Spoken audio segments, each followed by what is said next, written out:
France کے دارالحکومت Paris میں سرور کائنات صلی اللہ علیہ وآلہ وسلم کی ولادت باسعادت کی مناسبت سے پاکستانی سفارت خانے میں نعت خوانی اور لیکچر کا اہتمام کیا گیا۔ ثنا خانوں نے نبی اکرم صلی اللہ علیہ وآلہ وسلم کی شان میں گلہائے عقیدت پیش کیے تو شرکا جھوم اٹھے۔ نمائندہ 92 نیوز راجہ حبیب کی رپورٹ دیکھیے۔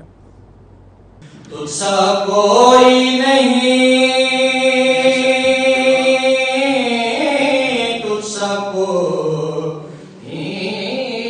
نہیں ہے عقیدہ۔ پیرس میں پاکستان سفارت خانے میں عید میلاد النبی صلی اللہ علیہ وآلہ وسلم کے سلسلے میں نعت خوانی اور لیکچر کا اہتمام کیا گیا، جس میں پاکستانی کمیونٹی کی کثیر تعداد شریک ہوئی۔ پروقار تقریب میں ثنا خانوں کی جانب سے نبی پاک صلی اللہ علیہ وآلہ وسلم کی شان میں ایمان افروز نعتیں پیش کی گئیں۔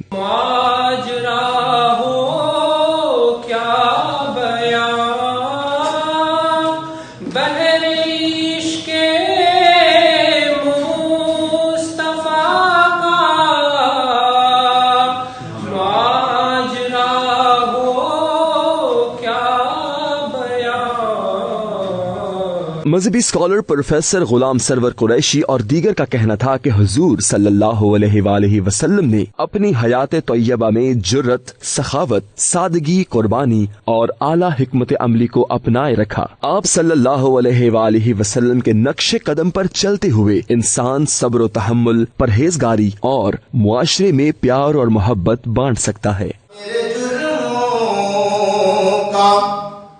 تماشا